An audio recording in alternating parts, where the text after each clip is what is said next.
Oke, yang pertama memahami konsep masyarakat sipil. Konsep masyarakat sipil merupakan konsep kehidupan yang bertumpu pada negara bangsa modern yang membentuk budaya kewarganegaraan dan kepercayaan sosial. Berikut 3 peran utama konsep masyarakat sipil. Pertama, advokasi yang ikut mempengaruhi apa yang seharusnya menjadi kebijakan publik. Yang kedua, memperdaya secara aktif ikut memperdaya masyarakat. Yang ketiga, kontrol sosial. Media dan masyarakat sipil ikut mengontrol jalannya proses demokrasi sehingga tidak menyimpang dari jalurnya. Berikut, konsep masyarakat sipil dapat dilihat sebagai sekelompok masyarakat yang memikirkan Tuhan, sedangkan masyarakat madani lahir dari asuhan dan petunjuk Tuhan, sehingga masyarakat madani dapat dilihat sebagai sekelompok masyarakat terbuka dan toleran yang bersumber dari Tuhan.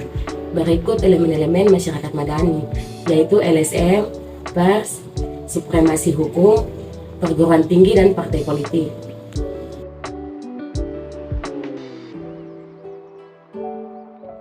Makna dari masyarakat sipil, kita bisa sebut bahwa masyarakat sipil ini adalah sebuah space atau tempat di mana kelompok atau individu dalam masyarakat dapat saling berinteraksi dengan toleransi yang tinggi. Dalam ruang tersebut terdapat asosiasi warga masyarakat yang bersifat sukarela dan terhubung atau tergabung dalam sebuah jaringan hubungan di antara asosiasi tersebut. Oleh karena itu, masyarakat sipil merupakan bentuk hubungan antara negara dengan sejumlah kelompok sosial, misalnya kelompok keluarga, kalangan bisnis, asosiasi masyarakat, dan gerakan sosial yang ada dalam negara, namun bersifat independen terhadap negara.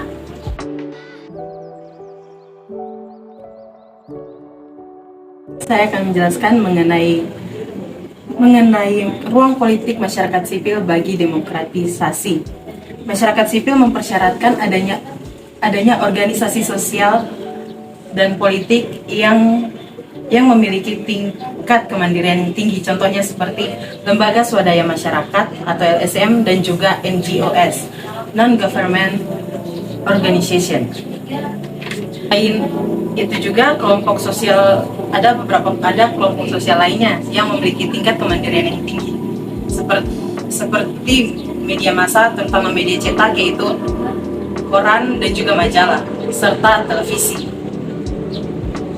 Selain organisasi sosial dan politik yang memiliki tingkat kemandirian yang tinggi, masyarakat sipil dipersyaratkan untuk adanya public sphere atau ruang bagi masyarakat untuk melakukan aktivitas sosial, politik, dan ekonominya tanpa adanya dominasi oleh sekelompok orang kecil. Hadirnya public sphere yang bebas ini dapat memberikan dorongan positif ke arah demokrasi. Ruang politik hubungan NGO pemerintah dalam mengembangkan tata pemerintahan demokrasi. Kegiatan-kegiatan NGO tidak berlangsung di ruangan hampa, tetapi berada di dalam konteks atau ruang yang tidak ditentukan oleh diri mereka sendiri, melainkan oleh interaksi antara pemerintah dan juga NGO. Ada 5 faktor utama yang mempengaruhi hubungan NGO pemerintah.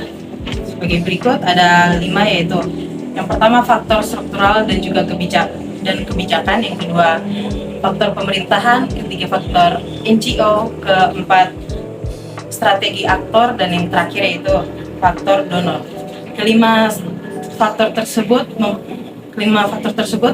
sangat berkaitan dengan upaya perwujudan tata pemerintahan demokratisasi.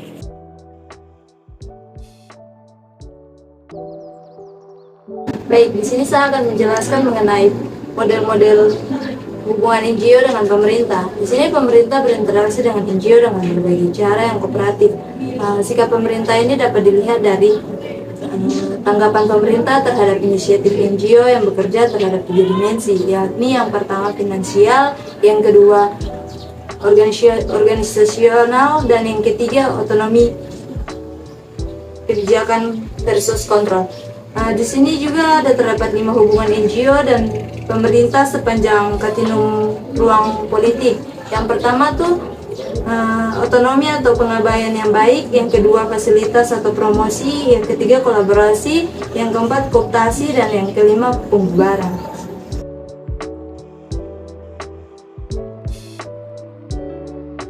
Jadi kesimpulan daripada civil society adalah masyarakat yang bersifat otonom atau masyarakat yang dapat berdiri sendiri.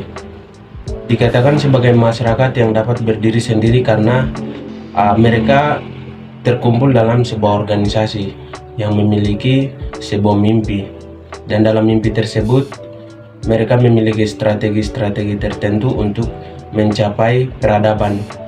Peradaban yang dimaksud adalah peradaban yang dapat memajukan atau membawa kesejahteraan bagi kehidupan masyarakat tersebut atau organisasi tersebut.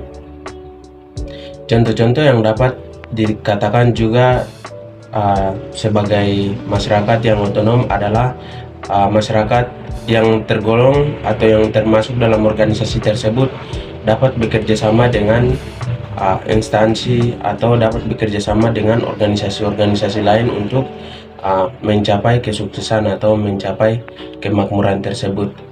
Jadi masyarakat otonom ini dapat berdiri sendiri tanpa campur tangan pemerintah yang sangat dominan. Terima kasih.